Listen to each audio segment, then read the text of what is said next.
What's up, guys? Welcome to Armbar Audio. This is John, and I just want to tell you really quick before we start this week's podcast about an awesome streaming service for independent wrestling called PowerSlam.tv. Here's a little bit more about it. Are you tired of the same old pro wrestling? Then check out the amazing action on PowerSlam.tv, the biggest indie pro wrestling channel in the world. Get over 4,000 hours of the best pro wrestling events from over 110 of the biggest names in the industry from over 15 countries around the globe. Get your free trial today at PowerSlam.tv. Alright, and a big thank you to Chris for sending that over. Like he said, you go and sign up right now, you're going to get a free trial.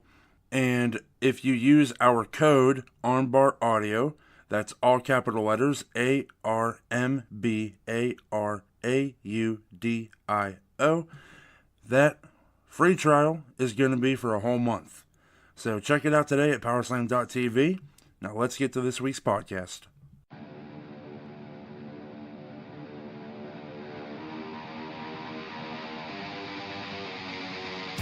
You are now entering Armbar Audio.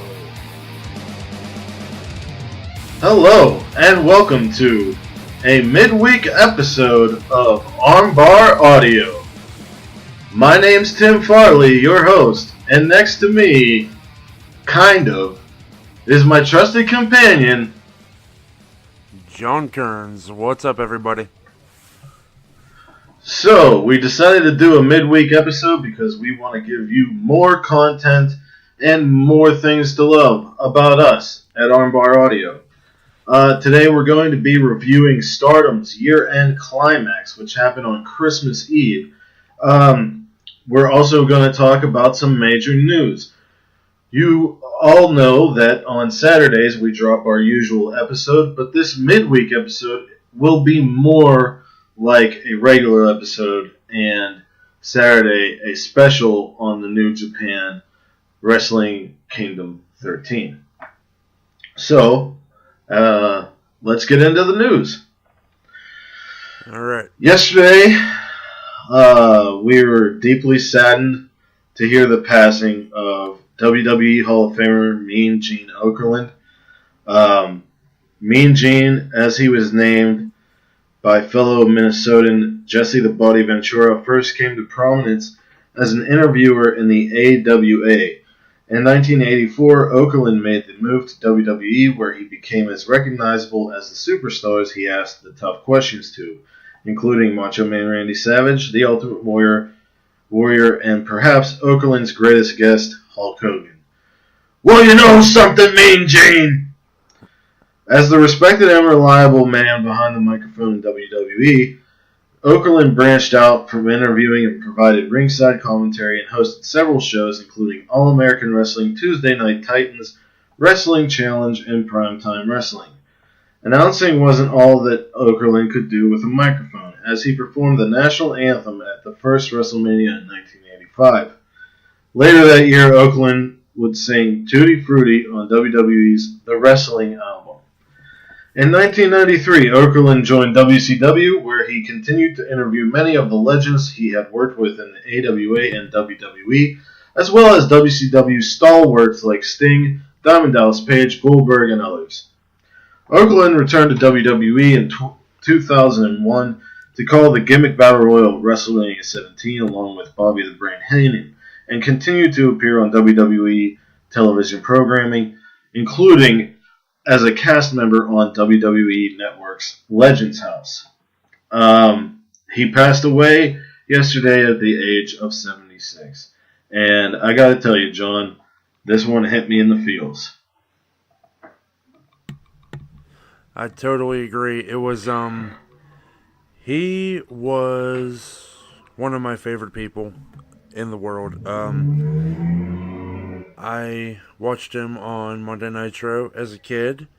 I've now gone back through YouTube and watched his legendary interviews with the likes of Hulk Hogan and the Macho Man Randy Savage. I think he's going to have to deal with Macho Man's interview antics for eternity now. So hope he's looking forward to that. So rest in power, Mean Gene. You will be very, very missed. Yeah, I agree with that, and now him, Bobby, and Gorilla can be up there, and it'll be just like the good old days of wrestling. Ultimate Warrior, Macho Man, like you said, the Hart Foundation, except Brett. It's just, I loved Okerlund so much, especially on Legends House, where I felt like, aside from Roddy Piper, he really anchored that show, and I wouldn't be surprised. He mentions in a lot of interviews and even that show about how much booze he drank. So I wouldn't be surprised if that was related. But either way, rest in power, Gene. Yep. All right, moving on from there. Beyond Wrestling is ready to explore uncharted territory in 2019. Starting April 3rd, 2019, Beyond Wrestling will air a live 2-hour wrestling program every Wednesday night. The weekly live events will run from Worcester, Massachusetts at Electric Haze and broadcast online exclusively at independentwrestling.tv. The Beyond promotion, founded by Drew Cordero in 2009, has served as a launchpad for independent wrestlers and is currently one of the only 3 wrestling promotions in the world with at least 1 million YouTube subscribers. Its new show, Uncharted Territory, is a historic venture for independent wrestling. We're going to put together something very special, said the 33-year-old Cordero. The entire history of Beyond Wrestling has built up to this, and it is a venture no one has tried to take on at this level. Our goal is to be one of the key pieces in making the entire wrestling industry successful outside of what is happening on the mainstream level. The new weekly venture also provides clarity for wrestling fans who expressed disappointment that the Beyond was not performing a show during the upcoming WrestleMania week in New York. This will allow us to be a part of WrestleMania week, but we won't be restricted by location, said Cordero. Cordero has no intention of formatting his new show like television. There is already enough television wrestling, said Cordero. This is not television. My goal is to present the second half of a Beyond Wrestling card every week. Mainstream wrestling is forced to please shareholders and answer to sponsors, while Cordero plans to place the performance of his show in the hands of the performers. This is not television wrestling. This is independent wrestling being broadcast more frequently, with the ultimate goal of doing something that is going to leave the wrestling industry in better standing than if we didn't attempt it at all. Beyond is also unique in its storytelling ability. The story exists in the match for Beyond, with a prime example being this past November's match between David Starr and Orange Cassidy. To me, telling a story doesn't mean that we'll start every episode with someone in the ring addressing the crowd for 15 minutes, said Cordero. That's not what I'm interested in. I'm interested in bell-to-bell action. This past week's Heavy Lies the Crown was New Year's Eve show will help showcase the cornerstones of Beyond Wrestling, such as talent like Chris Dickinson, Josh Briggs, Chris Statlander, Stokely Hathaway, Solo Darling, Willow Nightingale, Hot Scoop Skyler, and the list goes on and on. David Starr and Timothy Thatcher as well. It is very important to me that this stays independent, said Cordero. I know that is going to create more problems, but ultimately this is not television wrestling. This is independent wrestling live every week. Some of the challenges we encounter almost define independent wrestling, so I do not want any wrestlers under contract. So, with that, what are your thoughts, Sean? I think it's a big positive for Beyond Wrestling. The little bit of content that I've seen from them, I've enjoyed. So, I'm looking forward to it. I'm probably going to look into that independent wrestling TV and see what that's all about. and hopefully I'll be able to catch this weekly. Yeah, I agree. Everything that I've seen from Beyond in its female partnership, Women's Wrestling Revolution, and the other independent shows on Powerbomb TV, I've enjoyed. I've watched Beyond here and there throughout the past couple of years, but this will help me stay in tune with a lot of the Northeastern independent wrestlers. I like that he said that he wants the story to be in the ring, not coming out for 15 minutes and talking, which is essentially a part of the independent pro wrestling scene. So it just sounds like they're just going to build more instead of changing things. So that's a good thing. I like it. Me too. So the big news this week, we were all waiting patiently for New Year's Eve at 12 p.m. Pacific time for the Elite to tell us whatever they needed to tell us. And it seemed as though they were trolling us, but all the guys got messages on their phone. Cody and the Bucks got All In Double or Nothing, but Hangman Page got the signature All Elite Wrestling.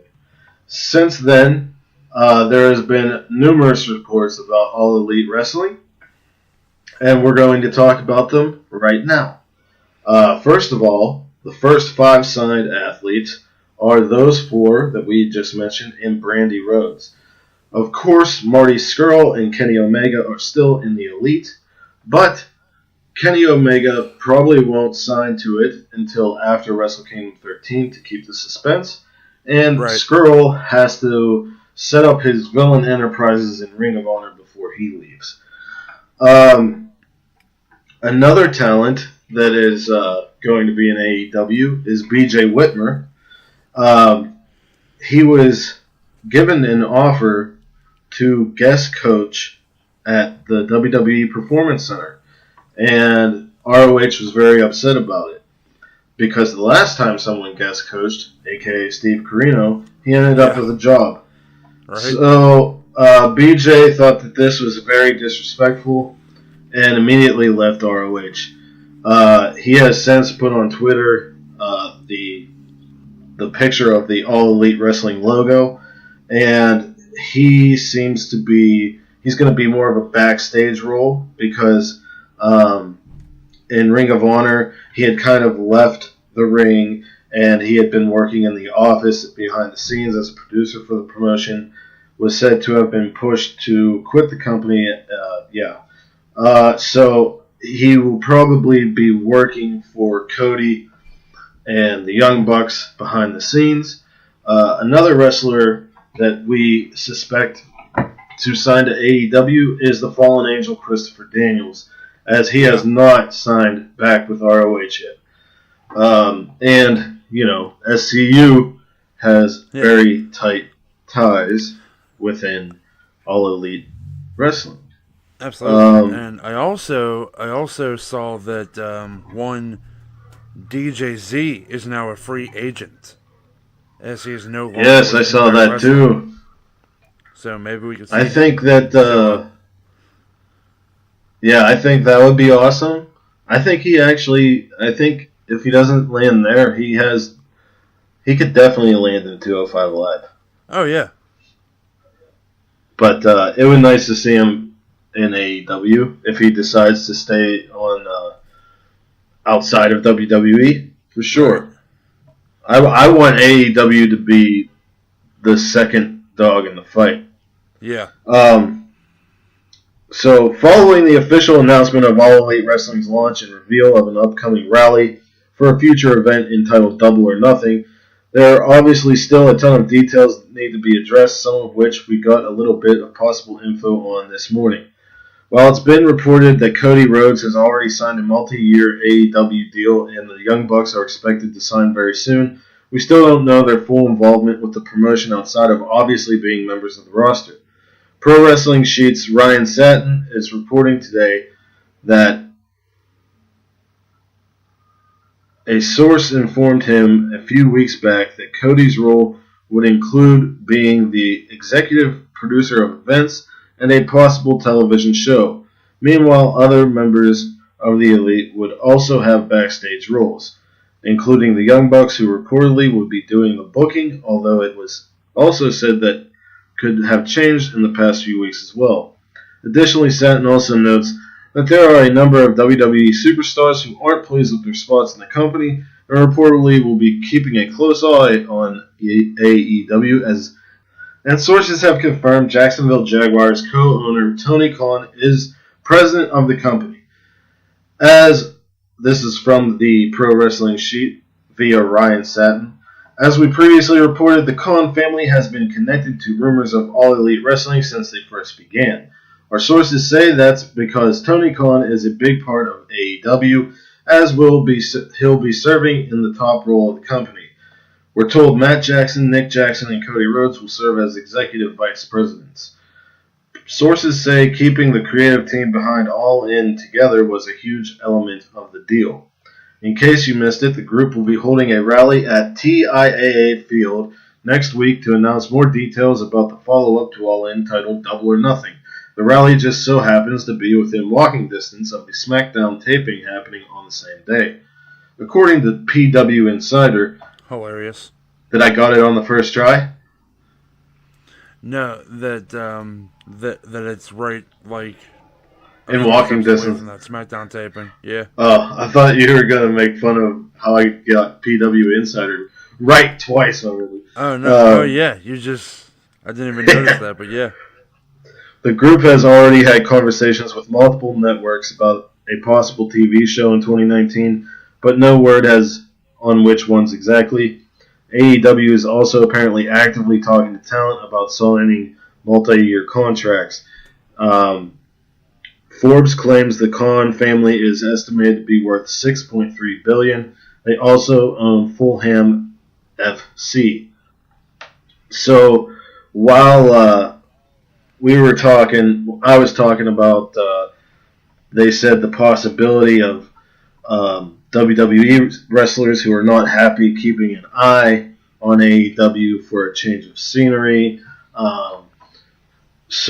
And BJ Whitmer working in the background, and all the pieces are starting to fall into place now, John. Oh yeah. And I don't know about you. I mean, I'm sure I know about you. I'm so excited. I'm very excited. I get excited anytime there's even the possibility of something fresh in pro wrestling, and that's what we have coming up right now. Right. Like we said last week during the award show, even if it was just one event, we would have been happy with that. But the fact that this is our hopes and dreams of this ever since it was kind of speculated on is it's actually happening is awesome. And that whole stuff about Jim Ross and him kind of denying it, he's done with WWE, I think in February or March, and I think he's definitely done with New Japan or Access, because Access decided to go with Callis and Kevin Kelly. So I could definitely see JR being a part of this. Yeah, did you see Jericho Chris Jericho's as well? Absolutely. And you know what? I wouldn't mind having him as a commentator. I think he's great on the microphone. Maybe even in the possible general manager role. That would be pretty sweet. If they decide to have a general manager, sure. But I hope they don't. Because that's true. I feel the whole general manager thing has worn out its welcome. And finally, WWE itself is finally starting to realize that as the McMahons are making decisions together. Okay, and maybe not. Yeah. So maybe not a general manager, not but more of a maybe a master of ceremonies role, like just somebody to tell us what's going on. Yeah. Like a guy at the beginning of the show. Yeah. Because SmackDown used to do that, and I thought it was really cool. I really enjoy it when wrestling shows decide to have that, when there's like somebody that comes out and tells you everything that's going to happen tonight. I like that. Yeah, I enjoy it too. Mm-hmm. Velvet Sky does that a lot. Or is it Not Velvet Sky. What's her name? She's got the red hair. She works for ROH. Oh, SoCal Val. Oh, shit. SoCal Val, yes. She does that a lot for places. I think she did it for the cruise. Yeah. She does it for a bunch of places. But yeah, I like that idea. You know, especially if he's and having him in backstage stuff, because he's one of the last guys from the territories. You know what I mean? And Right. he like Cody has seen how the Wizard of Oz is ran, so to speak. Yes. So, our last bit of news before we get into our review comes from Stardom. Stardom held their year-end Climax card. Yes, we know. We are going to talk about that. But there, beforehand, they announced that they will hold their first card in North America. The WrestleMania weekend in New York City, 4 p.m. on Thursday, April 5th, at the New York City Arena in Queens. The event is being called American Dream 2019 in the Big Apple, which I think is fantastic, because Stardom is the first female wrestling promotion to achieve such status as it is, like money wise and reception and coming from Japan to America. I believe. I don't think any other Joshi promotion has ever done that. So yeah, that's pretty awesome, isn't it, John? It's very awesome. I'm excited about this. I'm hoping that it'll be on either their own streaming service or maybe on Fight. I'm just hoping that it's somewhere that we can see it. Yeah, and we're gonna feel that way for everything that comes up. Yeah. That weekend. So much. DDT is coming as well with WWN. Oh, that's sweet.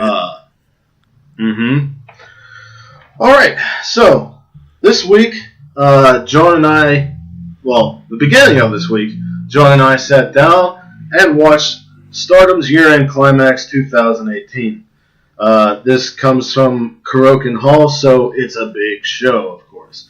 The first match on hand was Natsumi and Hanan, representing the Stars faction, against Hanan's little twin sisters, Hina and Rina, who have not been signed to a faction. You will hear us talk about the factions a lot, as most of the wrestlers in Stardom are affiliated. So it's like that New Japan vibe. Right, and Dragon Gate. I guess it's just Japan, man. It must be. I've seen it in every Japanese promotion. Yeah, I guess that's just like the style that they go with. Yeah, faction wars. I wars. like having everybody be part of a group. I agree. So, what'd you think about this first match, man? It was very nice. I liked it's weird for me every time I come across a wrestling show that has no commentary whatsoever. It's but I like it in that it feels more like you're there. You know what I mean? Definitely. Yeah. But yeah, it's like but the match itself was really good.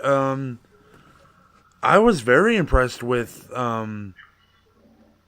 the Stars faction throughout the entire event. Some more Nice. positives that I can think about.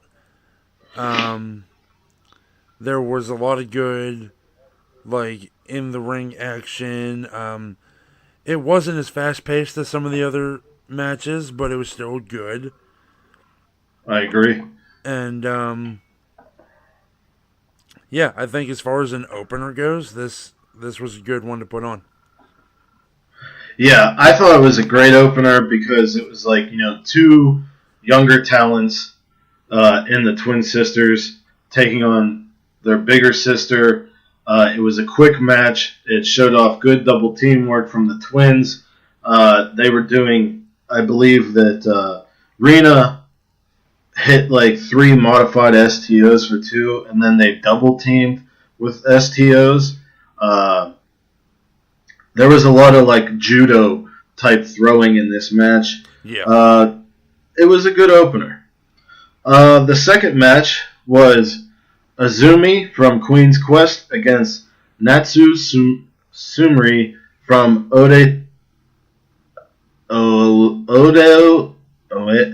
how do you pronounce this? Oedo Tai? Yeah, Oedo Tai. I think that's how Ian Riccaboni says it. Pre-match, Natsu tells Azumi to join Oedo Tai. This match was very entertaining. Throughout, there was talk and conversation, like kind of humorous, but they still told a story. Azumi hits hard and fast, showing a lot of fire. There was a point where OT member Now threw a whip in for Natsu to use, but Azumi thwarted the attack and used it on Natsu before pulling the old Eddie Guerrero trick. The spot doesn't help as Natsu gets the whip back after Now stops a ref count after many pin combos from Azumi. Natsu eventually loses in a very entertaining match when Azumi hits a La Mystica into a Fujiwara armbar for the submission win. So far from these two matches, and I'll say it for the whole entire show, I like the match layout and the card. I think everything flowed perfectly. It was a quick young talent opener, fiery and funny. How did you feel about this match, especially like the funniness? I liked the funniness. I liked it was really cool. I like it when I get to see like, and that's another thing I appreciated. Was this the match where it started with her saying like Merry Christmas and everything? Yeah, she was like Azumi called her grandma, and she was like, "Who are you calling grandma?" And yeah, like and that was all at the beginning of the match. Yeah, but throughout the match there was a lot of conversation. And like she was gonna call her ugly. Oh right. and Natsu was gonna call her ugly, but Azumi played to the crowd and started crying, and everyone was screaming for her to apologize, and she was like, "I didn't say anything yet." Yeah. It was really cool. I liked that's what I'm gonna say. Throughout the event I very much appreciated the subtitles on promos, and it's something that possibly I'd say New Japan could learn from. Yeah, for sure. I also think that New Japan could present their promos differently instead of putting them on YouTube post match. They should be part of the program. And if you're gonna do it after it all the time, then keep the program running or something. I don't know. But I mean, even their in-ring promos, I wish that they might not be able to do it live, but at least when it goes up on New Japan World, there should be some form of subtitles. Right. All right. Well, number 3, the match was the Stars faction, consisting of Starlight Kid, Tam Nakano, and Arisa Hoshiki, against the Jungle Assault Nation, or Jan, with Ruaka, Kaori Yoneyama, and Natsuku Tora. I thought this match was fast and hard-hitting. Arisa kicks better than most wrestlers. Starlight Kid adds some nice lucha style to the match with a 619, a sliced bread number 2, and she broke a double clothesline with a cartwheel. At one point, Tora hit a rolling fireman's carry, Kaori with a senton from the second rope, Ruaka with a senton from the second, then a frog splash from the top from Tora for a 2 on Nakano. I want more of Natsuko Tora and Tan Nakano. Kaori annoyed me, kind of like Toru Yano, except more intentional and heel stuff, like pulling hair. Right. Nakano wins with a running knee to Tora. Nakano seemed really furious at Tora from the beginning of the match. The show just kept getting better. So by this point, this is the best match on the show. How did you feel about this match, John? Yeah, like I said a little bit earlier, everything to do with the Stars faction, I was very impressed by. And the reason why is that even with never seeing a Stardom show before and not understanding the language, you get every bit of the story that they're trying to portray. The one of their most powerful people is hurt. They're looking for a replacement. They think they've found one. She turns out to do very good things for them. And eventually ends up taking the spot of the injured superstar in the main event. The whole story, right. You get it, even not understanding the language. Yep, I agree. I liked it a lot. The entire time I watched, I felt the same way that you did. Like, I thought it kind of brought me out of my element because there was no English commentary. Yeah. But at the same time, it felt like I was there. I also like how they put their shows up in match format instead of one entire length show, which is much easier to consume. And it's like you said, it was to remember who's who. yeah, definitely. So, all right. So the fourth match of the show was the high-speed title match of Mary Apache, who is a free agent, who is the champion, coming from Mexico, against Odatai's Hazuki. Pre-match, Hazuki made a low-speed belt for Mary and says this suits her better and would like to trade. I thought that was pretty I love this. I love that. Hazuki looked very good here. Mary sold and took the bumps really well.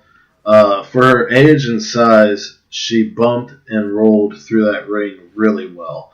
The match started fast with a Rana from Hazuki to Mary.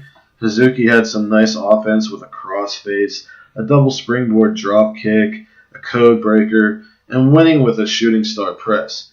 Mary's strikes were strong, and her finishers, the sit-out powerbomb and suplex driver, couldn't put Hazuki away. I feel that the right woman won. With Io and Kari in WWE and Mayu injured, Hazuki can be a top player for Stardom. Yeah, she's very good. I was very impressed with her. She reminded me a lot of Kari and Io, actually. But I loved at the beginning of the match when the referee, or it wasn't the referee who did it, it was some guy, which was weird to me. But when he's presenting the championship to the crowd. That's the CEO. Oh, okay. But he's. I think the guy with the hat. Yeah, he's the owner. Okay. And every time there's a championship match, he comes out, holds the championship between the two girls, and people take pictures and shit. I'll tell you what, I like that a lot. I think that's something that every promotion could learn from. I like that. Yeah, it makes it more prestigious. Yeah, it definitely does. I wouldn't mind seeing Vince McMahon out there with the Universal title between Brock and, I guess, Rollins or whoever would be challenging for it. I think it goes to the Japanese culture and how much they still respect and honor wrestling in general. You know, I think that is something I'd like to see Harold May take up in the New Japan promotion. Yeah, it'd be really cool to see that. But going to what I was going to bring up, I liked how the low speed title was also put on the line by Hazuki. That was so hilarious because Oh no! it's literally it's a belt made out of poster board that the middle of it is a pig face and it just says low speed on it.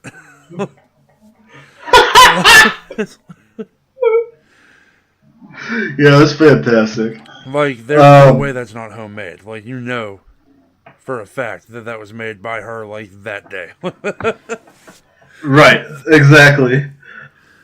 Alright, the penultimate match was a 4-way match with no title on the line, though.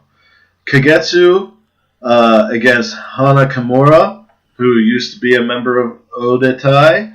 Kagetsu is the leader of Odetai. Jungle Kiona, who is the leader of Jungle Assault Nation, and Konami, who is in Stars and is a former student of Kana, aka Asuka. Hannah, this match started off really abruptly whenever Hannah attacked Kagetsu while Kagetsu was entering the ring. Hannah threw Konami into the crowd, took a chair to Jungle's skull, and threw Kagetsu into the seats. You could tell by Konami's strikes and submissions she was a Asuka student. Yeah. At one point, Kagetsu hit all three others with Michinoku drivers and 450 splashes, then attempted to pin all of them to no avail. Kagetsu is a hybrid. She has submission game, she has strong style, she does high flying, she does everything. I really enjoyed watching her. The bulk of the match was based around Kagetsu and her former stablemate Hana Kimura. Kiona wins with a sit-out powerbomb to Kagetsu, meaning she and Konami have pinned the champ. Kiona reminds me of Sting in the early 90s with a lot of spirit and incorporating clotheslines and splashes. January 14th at Kuroken Hall for the 8th anniversary show, Kagetsu puts the red belt on the line in a no-time limit match against Kiona. I thought this was a very good, high-speed, well-told match. How about you, John? Yeah, you get everything that you need to know about the upcoming match from this match. You know what I mean? It's like, it's super obvious that Jungle Assault Nation is a face faction and Oedo Tai? Oedo? That Oedo Tai is a heel faction. You get that. And it's understandable. And, I believe it was Konami from Stars that said there was no reason to have this match because she's the only one who's ever beaten Kagetsu and that she should be challenging for the title right now instead of trying to earn a shot. Right, I think Kagetsu wanted the 4-way to mess with Konami's chances. Yes, and even after the match, she said that Kagetsu said that the only reason that Kiona won was because Kagetsu lost on purpose. Right, because she said that the time limit.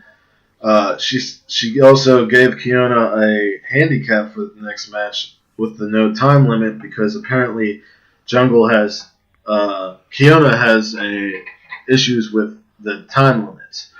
So Kagetsu is pretty confident in her skills, as she should be. Yeah.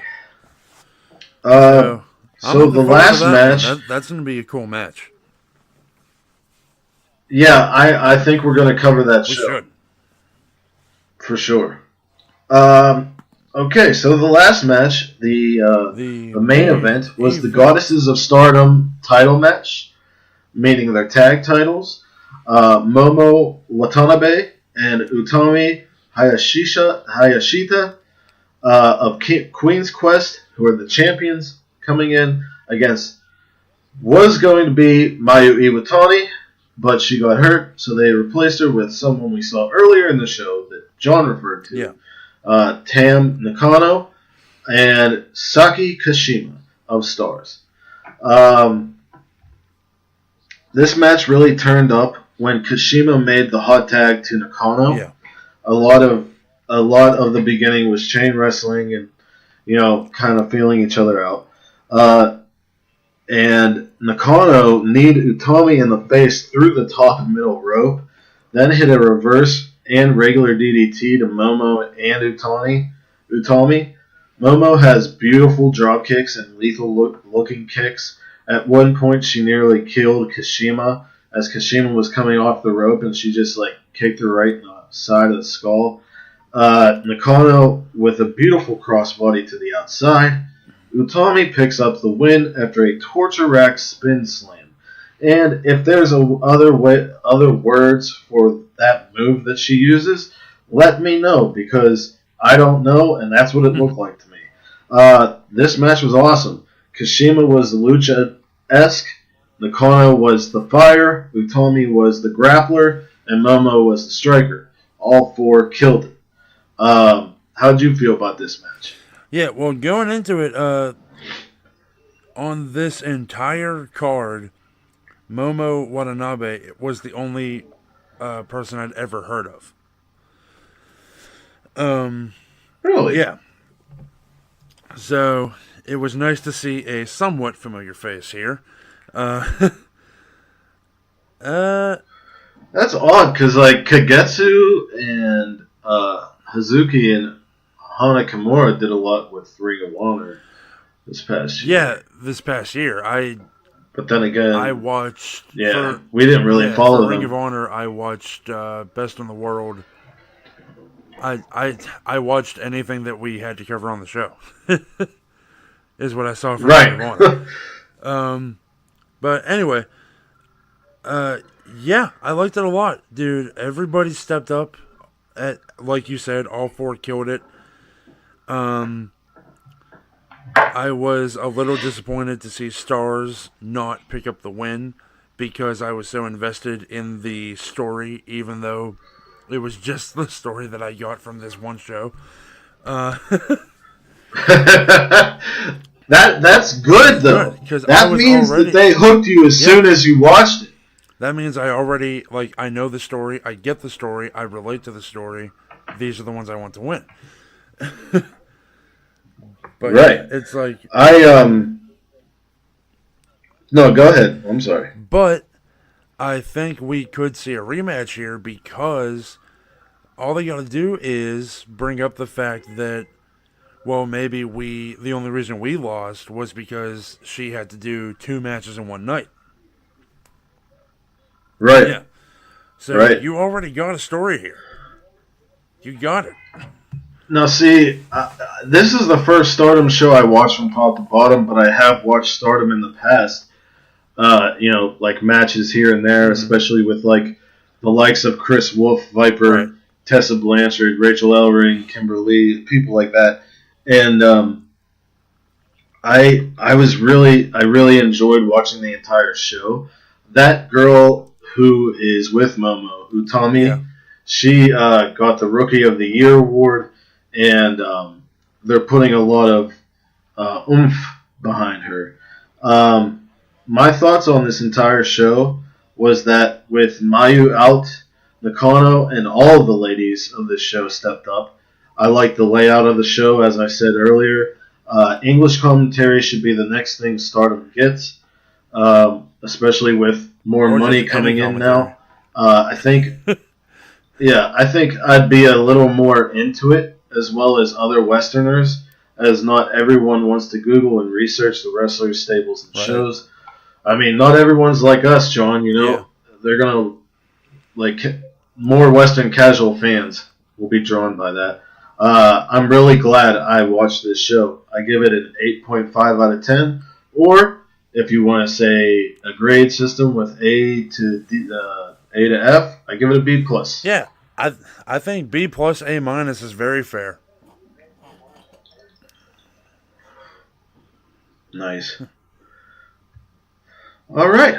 Well, that is our review of Stardom's 2018 year-end climax. And with that, as we usually do, John, do you have any going home remarks? Going home remarks are this week going to be look up Stardom, research it, YouTube it, do whatever you got to do, get into it because it's really cool stuff. And stay tuned for this upcoming Saturday. Is Saturday the 5th? Yes, Saturday. that's right. Yep. This upcoming Saturday when we go live talking about the next really huge event, Wrestle Kingdom 13, coming from New Japan. Yes, the entire show is going to be dedicated to that. There's going to be no news, no questions, nothing but because we're going to our need that review much time. and our thoughts. Yeah, we are. Okay. So with that, wherever you are in the world, whether it is morning, noon, or night, you have a great one, and peace and love to all. Also, be sure to check out our Facebook and Twitter because we have a giveaway going on right now. Yes, and the winning contestant will be revealed at the end of our New Japan Wrestle Kingdom 13 show. Yep, we got to bring that up. up. So peace and love to all of you.